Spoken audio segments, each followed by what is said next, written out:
Welcome to the Planner Pals podcast, a podcast hosted by two true Planner Pals. I'm Jess, or Jessie Corinne. And my name is Mark, and I go by Mark Your Pages. And Planner Pals, we have an episode for you today where we are going to be talking about strategies that we've used for planning for life events. This could be getting a new job. Maybe you're getting married, as Jess just did recently. And as planner people, we like to plan for those life events. But before we get into our topic today, just want to thank you, Planner Pals, for all of your great responses, answering the question from last episode, telling us about your planner journey. I'll tell you, Jess, I know every year we talk about like our favorite episodes. Last episode, I think, was possibly my favorite of the year. It was so cool to hear about like your progression throughout life and how it stuck with you. And I really enjoyed talking about mine. It like brought back a lot of memories afterwards.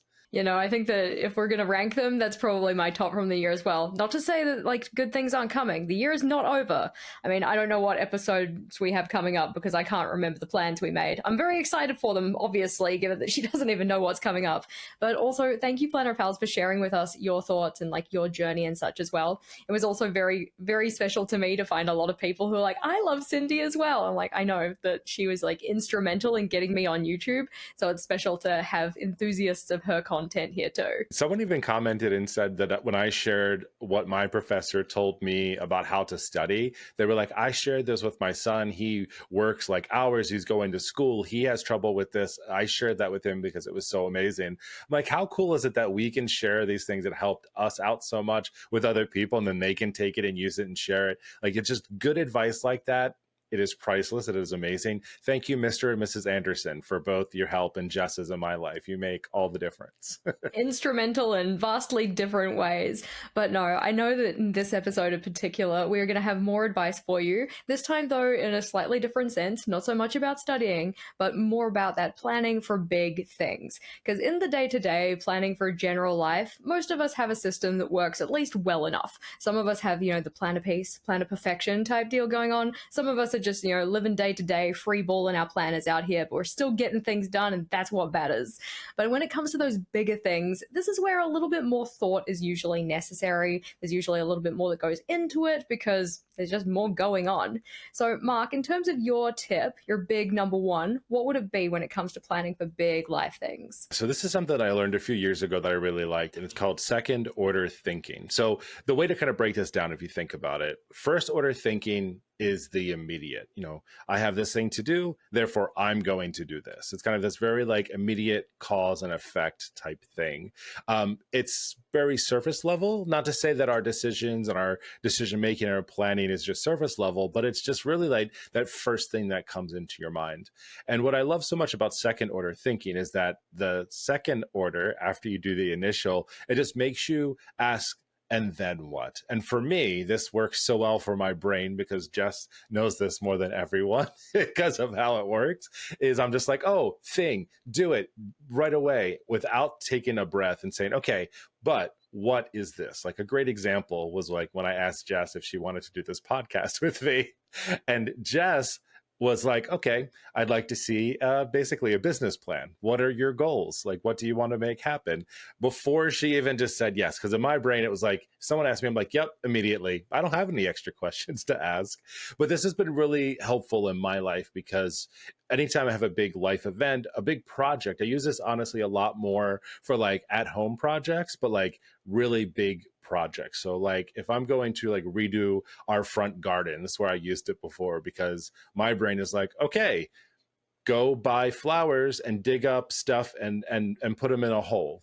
I'm like, no, wait a second. Not for everybody. So like a lot of the times what I'll do is I'll be like, well, that's my first order thinking, right? I'm like, buy new plants, dig a hole. Second order thinking is, okay, and then what? Well, it's like, well, actually, before I can even dig a hole, I have to get rid of all of the mulch that's currently in the dead flower bed, right? And then it's like, okay, and then what? Well, then I have to get rid of that. And then after I plant it, I have to replace it, right? And it just has always been very helpful for me to kind of step through exactly it, because by the time I'm done with thinking through it, and it's usually multiple orders of thinking, I have a to-do list or a shopping list that I need and kind of a process in which I can take on a project. And it's always been very helpful for me. I love the idea of second order thinking, and it is actually a phrase that I totally like nabbed from you, but have probably been applying it completely wrong. Because the way that I, at least when you first pitched it, when I first saw you pitch it at least, the way that it kind of clicked in my mind was that very much like the and then. Like, this is the decision to make, but what does that mean for future you? So for instance, I was thinking about that when it came to us purchasing our house, thinking about like, oh yeah, we want XYZ, but it's like, okay, do I actually want that? Because if I have like another bathroom, that's another thing that future Jess has to clean or get somebody else to clean. If I get, a really big lawn so that I can, have that outdoor area or whatnot, who's going to mow it? Like, when's that going to happen? If I get a section that has, a whole bunch more land, then it's like, what does that mean in terms of my rates and council fees and all of those kind of things? So that's where it's kind of been most applicable for me, at least, thinking about the like, this is the initial decision, this is the initial want or need or whatever, but what is the kind of like flow on effect from that? You're exactly on point. I think that's how most people think about it. In my brain, I very much am like, well, how can I apply this to different things? And it doesn't always mean it's the right thing, because you're exactly spot on. It's like, I want a bigger house. Okay, great. And then what? It's like, okay, well, to get that at the price I can afford, I'm going to have to move further away. That's going to increase my commute. And then, like you said, all of the things that come along with it. It really does help you break it down for someone who is very impulsive, like incredibly impulsive. This has always been very helpful for me to stop and just think for a moment, because sometimes I will just do it. Like, I'll give you a really great example. I'm the prime person for Instagram and Facebook ads because they know what to feed me. I just saw this really cool mechanical keyboard and I was like, I have to have it. And I've already looked it up. I have it in the shopping cart. Like, I have extra keycaps. I'm ready to go. But I have 3 mechanical keyboards on my desktop right now, and I'm only using 2 of them, right? So I usually am just like, okay, Mark, and it stops me for a moment. And I'm just thinking like, okay, if you buy this, then what? It's like, okay, well, then you'd have to retire one of the other keyboards. Okay, and then what? Well, then where am I going to put that extra keyboard and store it?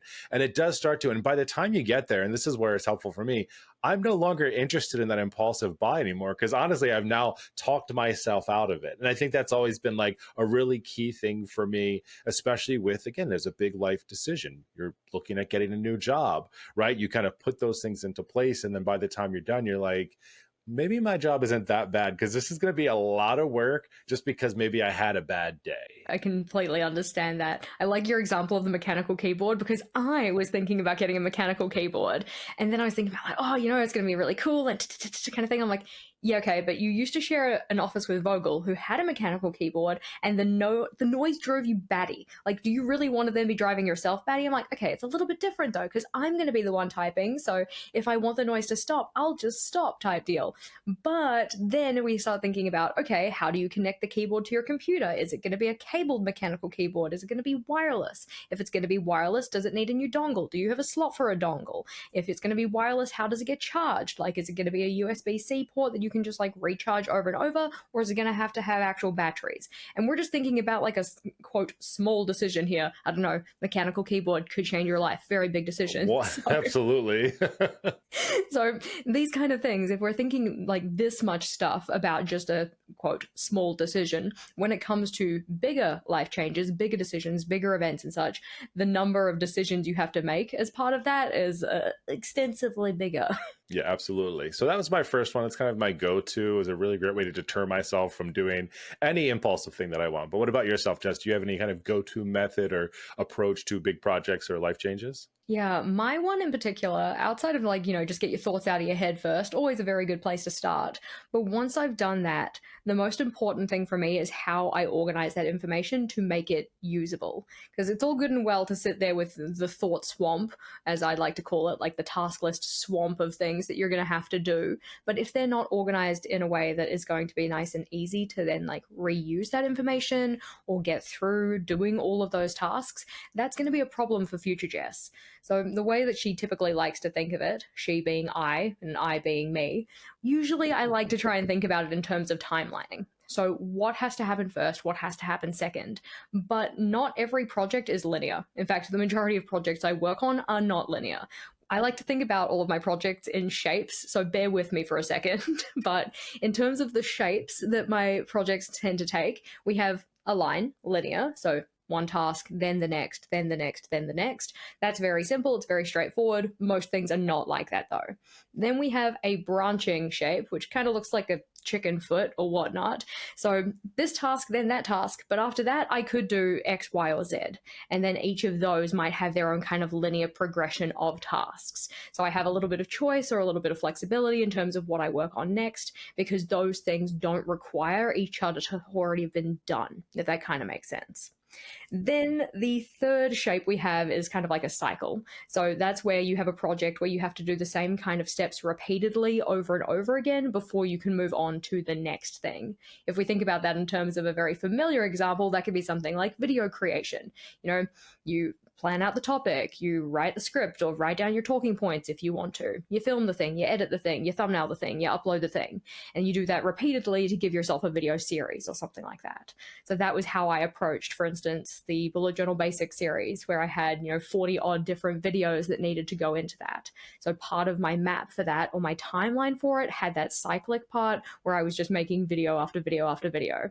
But there were steps before that that weren't cyclic. They were the kind of like initial brainstorming of the ideas, or figuring out the sequencing of those videos and when they were going to get released and stuff. That's not a cyclic thing. I don't have to do that every single time I sit down to make a video, and that thing kind of had to happen before the cyclic portion. When it comes to mapping them out, though, it can get kind of crazy kind of quickly, but I do like having the visual aspect of it. Yeah, I was going to say the timeline view, or kind of that linear view, is the one that I always typically go for. And while some of those tasks are cyclical in how they happen, I tend to just like to kind of almost carbon copy those projects. So like I also really love like just like a general timeline view of things, because for me it's helpful to break it down. And that's how I break down things at work as well, where it's just like, okay, a project has all of these different phases inside of it, or tasks that have to be done within those.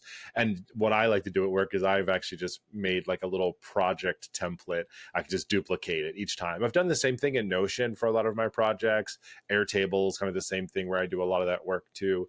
And I just think it just works so well, because I like to have a starting point and then remove things from it, versus feeling like I'm always adding to it. So like I think having that little template there always works out really well. And it's funny, when you were talking, you're like, I like to think about it in all these different shapes. I'm like, Jess has like synesthesia, but for like graphs and information, like she sees it in colors and shapes. She doesn't see it as words. Yeah, I do definitely have different areas of life that very much I just picture them in shapes, like, the week kind of a thing. That's like a donut shape type deal. I don't get that. You've said that to me before, and I don't get a week in a circle. A week is a straight ass line. I don't know what you're talking about circles for. Because everything's cyclic, man. We're just going round and round. But no, I do find that giving myself that opportunity to, brainstorm the tasks, figure out what needs to be done in the most general of senses, but then putting it into that sequence gives me like a map to follow to work on the project. Now, when it comes to actually drawing this up or whatnot, as said, it can look a little bit crazy. It doesn't necessarily make for the most aesthetic looking plan. So when it comes to certain parts of it, then how do I take my map, take my crazy map of how I'm going to be tackling this, and turn it into something that is going to be a little bit more usable in the day to day?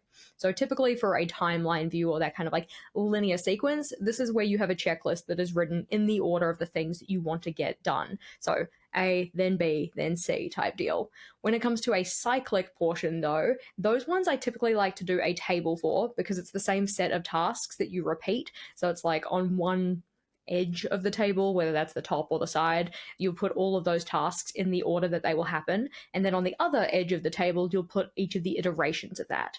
So if we think about it in terms of like video content creation, that would be all of the tasks that you need to do for a video along the top. So plan the thing, script the thing, film the thing, yada yada. And then down the side, it could be like an abridged or abbreviated version of all of the video titles. So you give yourself this grid that you can then just go and check off the different parts as you do them. Very easily maps out the progress that you're making on that project. I love that. And one of my favorite things to do before we even get to that point is just using sticky notes to kind of map it out kind of in a very pliable way. I think with us being such planner people, and everyone's a bit different in this, but I don't like to write inside of my notebook when I don't know that it's going to be in an order. So very often I'll write out like tasks or things that have to get done. And if I'm like, oh, but that thing has to go in there, and I'll like draw a line and like write it in there, I'm like, and now I have to rewrite the whole thing over again because it needs to happen in this order. So what I've actually been doing is I have kind of a mix of things. I have reusable sticky notes that I'll use often. You write on them with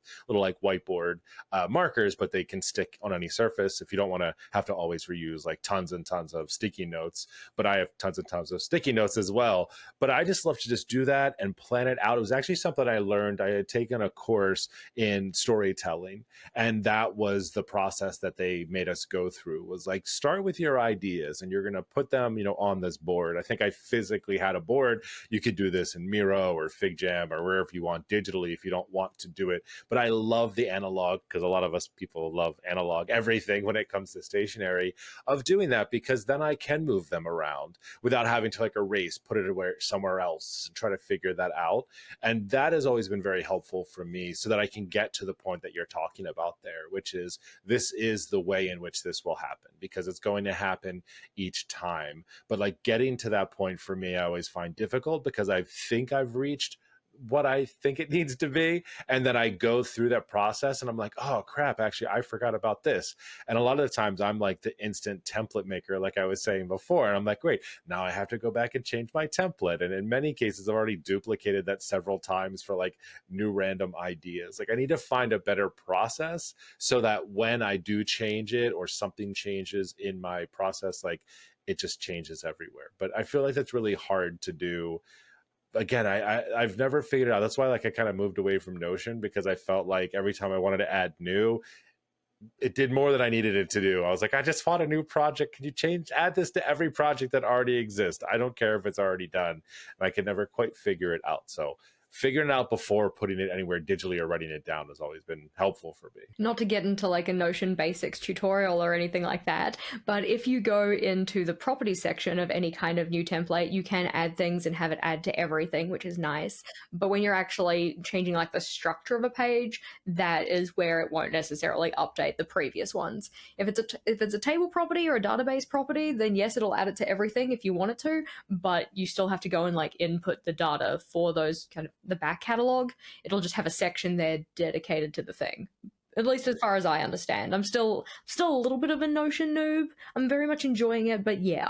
Yeah, I know there's definitely probably ways to do it, but I remember when I tried it, when like the newer version came out with like the whole project planning timeline stuff, I was like, oh, I'm just gonna make all these templates and do these things. And the next thing I know, it was like duplicating tasks for the same project over and over again. And I was like, I didn't do this right. I'm gonna move this over here because this is now a lot. It's not working the way I wanted it to. That's very fair. I think having it work the way you want it to, regardless of where you're planning, whether that's like in your, physical planner or a digital space or anything like that, that's really important, especially when it comes to these big events and big life projects and whatnot, because it's big. Because it's going to be like, a lot of working pieces and whatever, you need to have things organized and you need to have them in such a way that future you're doing favors for. You're not going to like throw them under the bus because you're like, oh, this works good enough for me right in this second where I completely understand what I'm doing. And then you pick it up 2 days later and you're like, huh? What? All the time. That's literally where like I have this great impulsive idea and I'm just like, wow. And then I'll find something, months from now and I was like, oh yeah, that's where that went. I did like your point about sticky notes because I have a weird relationship with sticky notes because I used to have quite a lot of them, especially having come from being a teacher and such. We had a lot of those available to us, so I had quite a stock of them. I just don't enjoy using them though because I feel like they're so wasteful. I'm the kind of person who will write on a sticky note in pencil so that I can erase the sticky note and reuse it later, but I don't enjoy doing that either. So what I typically have found to be doing nowadays when it comes to writing a list out, first of all, I'll write it somewhere that I don't mind as messy because then I can reorder it and restructure it to my heart's content and then go and write a more finalized, pretty copy somewhere else. Typically, I'll do that either in a scribble book, like, just a very basic kind of little soft ring bind kind of notebook or whatnot, or just in something that I don't mind scrapping after the fact. Or often I'll do it digitally because then you can just, cut, paste, reorder and such to get into a sequence that is ideal and then move that into my physical planner. But when it comes to goal planning in particular, given the fact that I knew that when it comes to brainstorming ideas for a project or goal, oftentimes my thinking is not super linear. I'll think of things that I need to do first when I'm like halfway down a list or whatnot. I've just done it in such a way that rather than relying on the ordering of the items in the list to be the order in which they get done, I set that up in an Alistair method so that then I could just map them to particular weeks instead. Now, if you're like, Jessica, what is this? What is Alistair method? This is essentially a system of kind of tying different tasks in a list to particular blocks of time. A lot of people use it in terms of like a weekly task list. So they'll have columns of like M, T, W, T, F, S, S for each of the different days of the week. And then across from the task in question and underneath the relevant column, you put a dot to say, yes, I'm doing this thing on that day. I use that in my weekly task lists because I use daily logs typically. So at the start of the week, I don't have a box set up for Friday. Don't have a space to write down my Friday tasks just yet. So I'll write it in that kind of weekly task list view and put a little dot under the F column to say, oop, inbox 0, that's happening on a Friday. But I also do this with my goal plans across a quarter. Instead of using Monday, Tuesday, Wednesday, I use the week numbers. So like 1 through 13 for the weeks of that quarter. I don't even know how you know what week it is. Like, I don't even know what day it is most of the time. I'm guessing maybe your calendar shows you. You must have it somewhere that like lets you know what week it is. I've never been a by the week person. Yeah, I make sure that I have the week number on the end of my future log calendars. You can barely see it there in gray so that then I don't get confused. But it's just so that then I can keep them nicely mapped out. And it works better for my brain. But I'm also the kind of person who doesn't enjoy monthly planning. I want to do cyclic planning because I like working on 4-week blocks because then each week is 25% and everything's very like samey, matchy. Like the amount of time I have in cycle 1 is the same amount as cycle 2, is the same amount as cycle 3. Unlike monthly planning where it's like, oh, this one's got 31 days, and then that one only has 30, but this one only has 28, unless it's a 4-year gap, and then it has. I'm like, who? No, why? Ew. They should have just organized the calendar so that there was 13 months. That would have been better. Just if you could make it odd to make it even, that would just be fantastic. Yes, that would be fabulous, please. The powers that be, the people in charge of calendars, let's go with 13 instead of 12. My goodness. Yeah, one of the big things, I've never been the type of person that can really work that way. It's another reason why I love talking with you about this stuff, because our brains do work so differently, but they come from a good place. I think for me, the biggest thing, instead of trying to figure out the weeks and kind of those pieces, I like to break it down really depending on the person. I was just talking to a buddy of mine at work. We were talking about how we forecast work and how we plan for work. So my team, I work in weeks and months. And so everything that I do with my team, I break it down that way. When I'm like, okay, we're going to be doing project discovery. And this will lead into my next part, which is essentially that linear planning, but how I do it. I take a look at a task or a phase, and what I've done with my team is we've broken it down. We've done t-shirt sizing essentially for projects and tasks, where it's like an extra large takes 20 hours, a large takes this much, and we break it down from there. And he was talking with his team. He works in minutes and hours and days, and I was like, minutes? And it's because like he has a production team, and so they really are like notching it down to like how quickly can they get a task done. And it's so interesting because I love to think about the scalability of things. It's kind of like part of my job is that, like, how do you take a very small team and a very small project, and then how do we break that up into something much larger? And I love it because it's like a little brain puzzle that we have to figure out. Because like I said, for my team, we're breaking it down into, the weeks and the months and going that way. And so when I think about tasks, and I do this for myself as well, especially with like those bigger projects that are coming up, is I like to estimate how long I think that it's going to take to accomplish that. And I always give myself cushion, because there is never a perfect day. There's always something that's going to get in your way. And especially if you're working on something like a home renovation, for instance, and this was something that bothered me, and I learned because we just did our first one a few years ago, is, when someone's like, well, to put in the kitchen cabinets, that's going to take 4 weeks to do. I'm like, what do you mean 4 weeks to put in kitchen cabinets? And it's like, well, because we have to order it and they may or may not come in on time. And then after they get here, we got to install them, and hopefully everything goes okay. And like in our case, I'm glad we buffered in that time because like we got some kitchen cabinets in and the doors were all messed up and like scratched up before they even got put up. Well, they had to be sent back out and then come back in, but that still kept us like in that project plan. So something that I like to do is actually kind of takes off from that next step that we talked about with like those sticky notes, or even taking those sticky notes and then putting them into some type of order, whatever that looks like, is to think about the amount of time that task is going to take with again, a little bit of cushion inside of there. Because I just think it's so helpful to think about like, if you are taking on a really large project.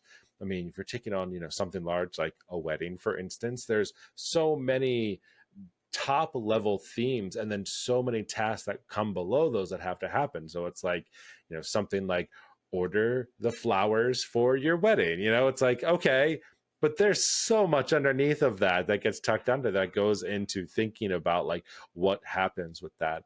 And I love breaking projects down like that. It does give it a little bit more thought. Like I said, as an impulsive person, I tend to be like, let's do a thing. And then it's like, okay, well, how long do we think that's going to take? Because especially, I was actually about to do a project for my backyard, which is going to be a lot of hardscaping. And I was like, okay, go buy all the pipes and all the stuff for the French drains and the rocks and you're going to do all this stuff. And I was like, no, I don't need a backyard filled of rocks and pipes and all of that. And so like, I broke it down into like, okay, if I'm going to be digging a French drain, well, how long realistically, as a person that works Monday through Friday, has events on the weekends, like how many weeks do I think this would actually take me to do?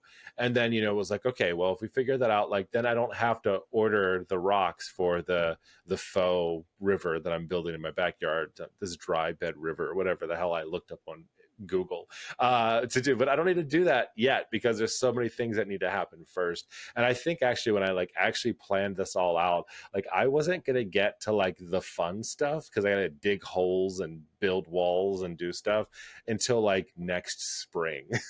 So it was just one of those things that was helpful because otherwise I would have took myself to the hardware store. I would have been like, all right, I need all this PVC pipe in these drains. I need to rent a trench digger. Oh, I'm also going to buy all of the stone because I need to build retaining walls. And then I need to bring all this river rock because I'm doing this. Like that was just kind of nutty. And I know it was. And that's why I was like, okay, Mark, we're going to take our time here. But it's also helpful too, especially when you're dealing with a lot of money, to break those projects down. And then that way you're not just spending truckloads of money up front when realistically you could be breaking that down a little bit more. So like taking those tasks, breaking them down and then giving timelines to them is helpful. At least in my case, a little tip that I like to use, because then I can be a little bit more realistic about projects like that and what they're going to cost. And can I break that down into increments versus it being like one large sum? Especially for the impulsive persons that we both are. Because you're sitting there like, oh, and I told myself no, and I didn't go out and buy all the things. I'm like, I would have bought all the things. I would have been right there, like, filling up the cart, like, oh yeah, I want this one as well. And that's the problem, right? Because if you haven't mapped it out in your head how the whole thing's going to work, it doesn't need to be the whole thing, but like at least sufficiently. If it's not sufficiently mapped out, you do run the risk of buying stuff that just doesn't end up fitting with the project as it actually turns out. Or, it's a great kind of like first idea of something, and then it turns out that like actually don't need that one, need these three instead, or something like that. Now I have this random one thing that I purchased to start with and it doesn't fit. I'm very much that way, especially when it comes to like office reorganization, because I get very excited about different ways to like hold pens and storage and all of that kind of thing. I'm like, oh, this is going to be the one that changes it all. This is how I'm going to store XYZ, and then I get it and it just doesn't work or it doesn't fit with the rest of everything else. One of the things that I purchased, like the first thing that I purchased to store my pens in, that was like not just a pencil pouch or something like that, was these little acrylic drawers from Muji. We do not have a Muji store where I'm based. I don't think we even have one in the country. So I had to pay like $140 to get a Muji set of drawers. It's only 3 drawers, 3 little acrylic drawers. I hate them. I hate them so much. They're hideous. They're not with me anymore, but I kept them for the longest time because I spent that much money on them. I got them for my acrylographs. They fit the acrylographs really nicely, but I hated the way that they slid in and out. They would get like stuck and such, and they wouldn't go with anything else that I had in my office because they weren't, modular for other brands. They're probably Muji modular, but I wasn't going to go buy more Muji when I didn't like the first Muji. whatever. If you're sitting there at home with your Muji drawers being like, oh my god, Lyslander Salamander, they're the best thing ever, I apologize, they just weren't for me. Instead, what I now have is some beautiful, gorgeous, very budget-friendly Kmart drawers. I know not everybody has Kmart. Well, haha, we still have it in New Zealand because we don't have Walmart or the furniture store or IKEA. We have to have something, guys, okay? I love my Kmart drawers. They work so much better, but they also don't work for calligraphs. Now I need calligraph storage. I'll get there eventually, but that's a future me problem. I remember when I was redoing my office, I forget if we talked on the podcast about this or maybe just in another thing. And I was like, and I went out and I bought all these different size containers to see what fits. And you were like, why didn't you just draw and measure inside of your drawer to see what you had to buy? And I was like, you shut your mouth. It was more fun coming home with bags filled of options than it was to find a solution in the store. But that just goes to show, like, there's so many different ways to go about it. The one thing I can say, and this is, I think, the most important part, is that I did return the items that I didn't use. And I think that's probably the hard part for some people. I think if you're not the type of person that will go out of your way once you go out, then you've wasted money, right? Essentially. But I can say I did return the things that I didn't use. I used it all because I was just like, no, this is all going to work. But I had one stack and I was like, can we do it? I was like, nope. You only have so much space now, Mark. Like, it's not as unlimited as it was in the previous space, but it always cracks me up. I think it's so funny. Like, that's not my first thing, is to like measure a drawer and then take a piece of paper or a measurement to a store and then find a solution. I'm like, I have this idea. I think this will work. We'll see what happens when we get home. Yeah, whereas I'm like, getting out my little scribble book, meticulously measuring things up so I can take it to the store, because I'm not the kind of person who will return things.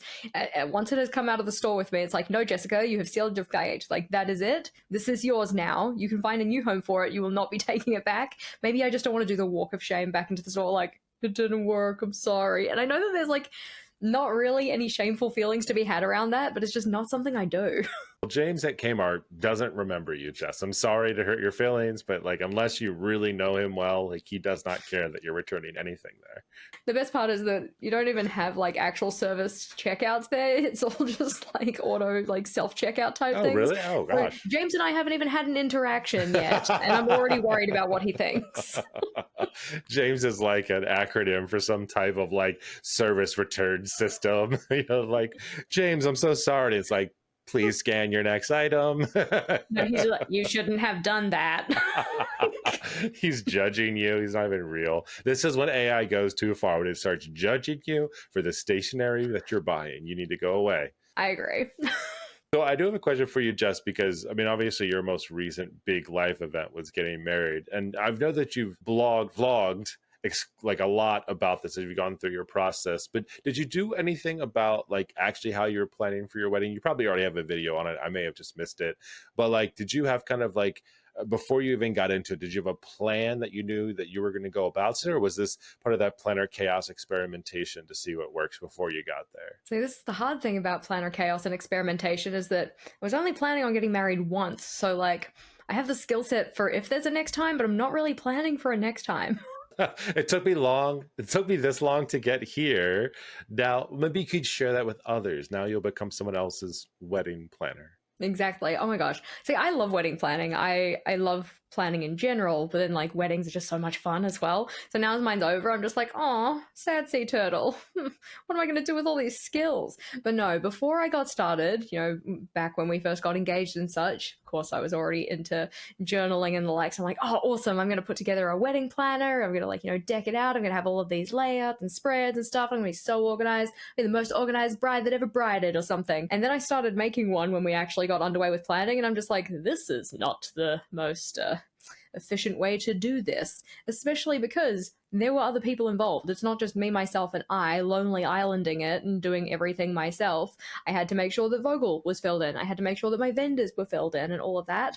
So I ended up doing the majority of my planning via email and a Google sheet, which, as self-proclaimed Excel queen, like light TM kind of a thing, I don't like Google Sheets. It's like the ugly cousin of Excel, which I'm sure that the Google Suite lovers out there are just like, blasphemy, how dare you? But Excel is just like my first love, really. So to be using Google Sheets for this process felt like kind of sacrilege, but because I was working with my wedding coordinator and she shared that document with me to start with, I knew she had access. She had written out all of the kind of budgeting information for me and such. She helped me break down that budget. She had all of the tasks that I needed to do. So I was like, if I use this, then she knows where I'm up to and she knows what I need help with. I could go through and add comments to the document. I could go through and highlight sections and she could see that. And I didn't have to then send a bunch more emails than I already was sending to get the information I needed from her.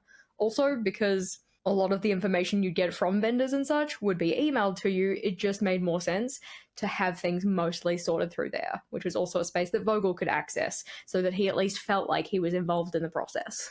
That was very kind of you to let him feel that way, you know. I gave him like one task. Okay, so leading up to the wedding and such, and he's saying like, "Oh, I'm really stressed out about the wedding." I'm like, why? You're not doing, and not in like a really persnickety way, but maybe a little bit. But I'm like, okay, cool, explain this feeling to me. Why are you feeling so stressed out? He's like, oh, I have to write vows. I'm like, yeah, and but, and you want to here's everything that I've done today. I've emailed you the spreadsheet. Yeah, here's my laundry list of tasks. But he got to the point and he's just like, okay, yeah, no, I understand. Yes, I'm allowed to be stressed, but you're probably also very end or more stressed. Is there anything I can do to help you type thing? I'm like, okay, sure. You can order the keg. That can be your job. Like, we need a keg for supplying of Zbierzies. Like, you can do that. So he sent like 2 emails to places to hear back from them. And the email response came back from one of them kind of around the middle of the day when he was working. And I'm just like, no, I want this done. I'm doing it now. So I just took care of it. I'm like, yep, this is the thing. I can give you a job, but can I let you keep it? No, it's mine. I must finish this off. So I ended up doing the, like, after the initial email he sent, I did the rest of the back and forth. I went and made a spreadsheet of the different options that they'd given us and went and looked up beer ratings and stuff and compared the price comparison of like, this is how much the keg is, but this is what the literage is, and this is the rating of the beer, so this is the one we should get, and all of that type thing. And then he gets off work at, 4:35 or whatever, and he's like, oh, I saw that an email came in from the bottle store. I'm like, yeah, that's dealt with. Don't worry about it. And here's this. I sent you the spreadsheet. This is how we came to this decision. Pretty much. Here's all of my second order thinking that went into this. I love that. Well, that just really does kind of show you like how your brain works, right? To easily be able to do that. Like, it is a skill that has come very naturally to you. I do think it's so interesting. Like you said, like initially you thought this needs to be a notebook just because that's where we live most of our lives. And it's amazing, again, how quickly you realize like that maybe isn't the right thing about it.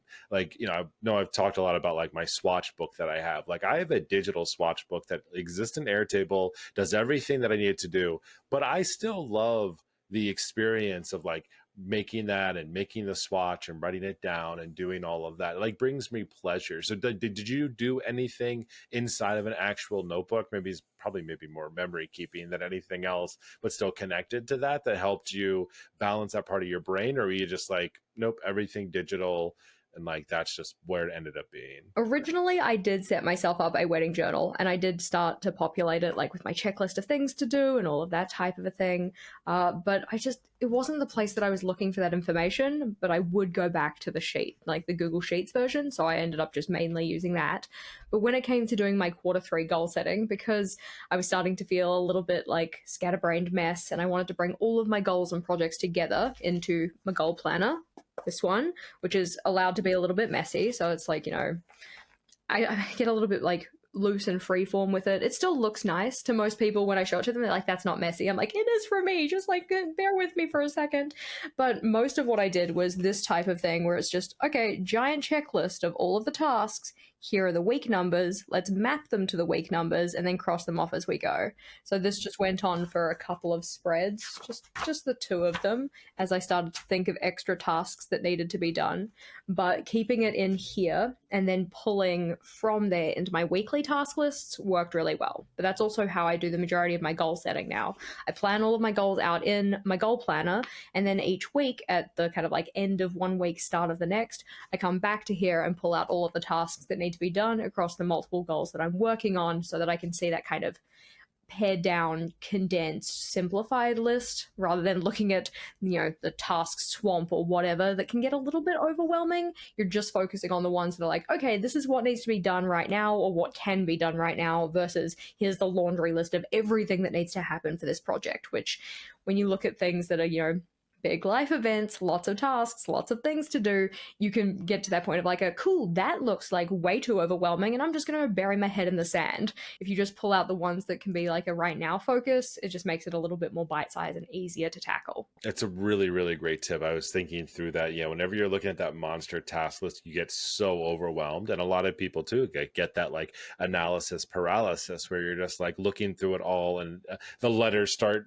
merging together and turning into other things. And you're just like, wait, like how in the world am I going to get all this done? Like thinking about really intelligent ways to be able to break that down is a really smart task. For me in my brain, I always think about it as like drop down list again, because my brain lives inside of like digital product design, where it's like, okay, it's a lot of information. Let's go ahead and just tuck that underneath of here. Like, and when we make it to it, it's one of the things when we were actually talking last week about our planner journeys, there was, I think it was Todoist was one of the apps that I used to use. And they used to, at some form, I don't even know what it looks like now, I haven't touched it in years, kind of have that. So you had your top level tasks that you wanted to get done, and then you would set all of them underneath of it. And like as you ticked them off, it gave you a little percentage. I use this in work also with like Airtable does a very similar thing with tasks and big projects because I love it so much. I think it's such a great way because it does like, it just tucks everything else away. And then you just expand the one thing to see like, okay, this needs to happen in this time frame. And it's something very cathartic. I don't know if that's the right word, but like satisfying, gratifying. That's why we love like checking things off in notebooks to like check that and see like a little number move a little bit. I was like, oh, okay, I'm doing good. This is great. And you see that you've got like a little tiny nugget left to do. And a lot of the times for me, that's the motivation I need because I'm like, okay, I'm almost there. Let's just get it done. Sometimes it gets in my way, but it all depends on it. Like if I'm playing like a video game, for instance, and I'm like almost there, I will like avoid other things just because my brain is like, you have to complete that thing. You're almost there. But it also is very helpful at work when you're like, okay, one more task to be done with this. Like, let's just get it done. Sometimes it takes some motivation, but sometimes just that little nugget of getting to 100% is enough for me. The thing that I find the hardest about the percentage based completion is that I get a little bit too anal about it. Let's be real. And I'm like, no, not all of these things should be weighted equally. And I've kind of been thinking about that for a current project that I'm working on, which is called like my future me problems list. So essentially, anytime I think of a task that I'm like, ooh, I really want to do that, but it's not a right now thing. And it's probably not a this week thing, and it's probably not a this month thing. It goes onto the someday maybe list or the future me problems list. Got to a point where the future me problems list was just looking like just a little too long, just like maybe just a bit too many, bit too much stuff on there. And I'm like, okay, in quarter 3, we are going to take it down. We are going to tackle this list. We're going to get these things off of here, to the extent where I was kind of committed to the idea of I'm either going to complete or scrap all of my future me problems by the end of the quarter. So the initial task for me was just going through and doing some pruning, and I got my list to 100 things. I'm like, okay, we're going to treat it like each task is weighted the same, which means every time you complete a task on the list, that is 1% completed towards the goal. So when I went and wrote it out, we've got like a full spread of the different tasks that I need to do, but I also didn't want to have to go and count up every time I did something. So I found a use for the dang sticky note and gave myself a tally. So at least now I'm going to use the sticky note. But I'm currently at 58% of the way through. I know some of those things are not going to happen this quarter. They've kind of already been pushed off as another future me problem. That's going to be a quarter 4 Jess problem. And some of them I'm like, yeah, you're probably not happening in quarter 4 either, but I kind of want to keep you around because I do want to do this someday.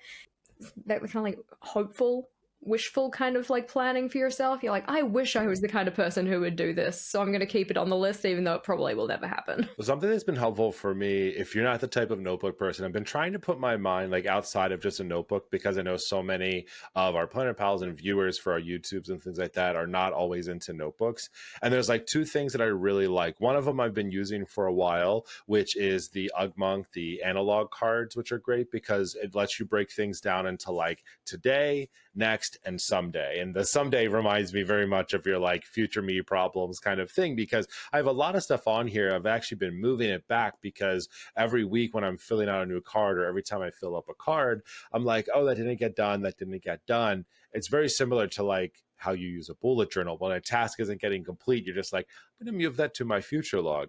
But recently, Finishers just sent me this because they have a similar type thing. I haven't gone into depth on this just yet, but what was interesting about it is that their cards say must do and should do. And I was like, oh, this is a very interesting concept. And then on like the information card, I'm like reading through this. And the thing is that I don't know that I necessarily agree with this, but it was very interesting as like a mindset to think about. It's like this whole like mantra on the back. It's like the must do's and the should do's. Must do's move you forward. Should do's invite distractions. Must do's demand discipline. Should do's tempts with ease. Must do's are promises kept to yourself. Should do's derail your progress. And I'm going through this and I was just like, I get what they're trying to say, but I don't agree with it necessarily, because the should do's and the must do's, I look at it as like must do, like I have to get this done today, right? Like this has to get done. And there's only 3 spots. So like I love that. I always do like a top 3 for the week or things like that too. But like should do's though, maybe it should have been a different word, because it's kind of like, well, I should do this, but I have to do these other things. You know, it's like secondary, but that doesn't always mean that it's unnecessary or that it's going to stop you from what you're doing. I guess in theory, if you have must do's and should do's, if you're tackling a should do before your must do, and sorry if this is getting into like a word salad, then I understand it. But like, I don't know that I necessarily agree. Again, I've only spent like less than 10 minutes because I just finally opened this box. But when you were talking about that, it reminded me of this. And I was like, you know what? Like, I kind of get it, but I kind of don't. Like, I don't know if I fully agree with like the mantra of it, but I think the cards could be helpful, just not living by their rules. Like, I'm already breaking the rules of this system and I haven't even started using it yet. I understand what you mean though, because to me, a should do is something that's like an expectation placed on you by something external. So it's like, I should drink 2 liters of water a day. That is something that, you know, societal norms. Society tells us in theory. I know, don't quote me, I'm not a doctor. In theory, we should be getting X amount of water or whatnot. But if my current goals are not to improve my hydration, then Rebel Brain will be like, suck it. No, you're not my manager. I'm not going to do it. I am also a big believer in that there are no must-dos. Everything is optional. Everything is choice. It's just that the consequences kind of suck for some things if you don't do the thing. It's interesting. Yeah, I'm excited to spend some more time with this because as a person who's been using the analog cards for a while, it's like another card system. And I know there's more out there than just that. There's one that pops up in my Instagram feed all the time. And I'm like, I kind of want to try it just because I've seen it so much and I've used this one system.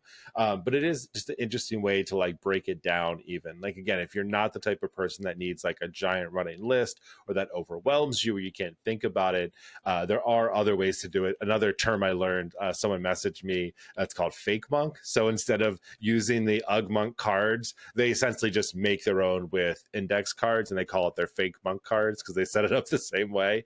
But there are a lot of different ways to like utilize these other systems for yourself without having necessarily to like buy all into them to do it. But I think it very much is like, again, the planner chaos part of my brain is like, let's experiment, let's see, like, how do we know if it doesn't? And it's going to probably be a waste of time because like one of my next like little challenges I want to do, I don't know if I'll be able to actually do it, would actually be to not use my bullet journal, but only use another system for a certain amount of time. I've done that with planners before where I give it like 2 weeks in a planner, which isn't really enough time. Honestly, I know it's not, but like if I give myself 2 weeks of just using one type of a system to see if it works, it'll be interesting to see like how much I miss the other things because I've been such a notebook list person for so long. Like if I have to change my brain into thinking in a different way, like can I actually do it? But I get excited about that because I think about like what can I learn more about myself or the way I plan projects or the way I organize my life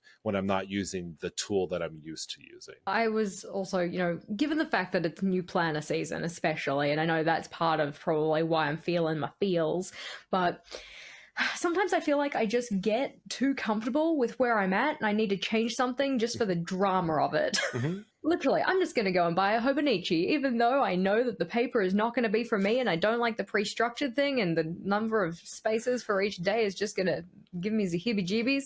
But why not? Yeah, just throw yourself in the deep end like that. I'm not calling you out. I am calling me out here.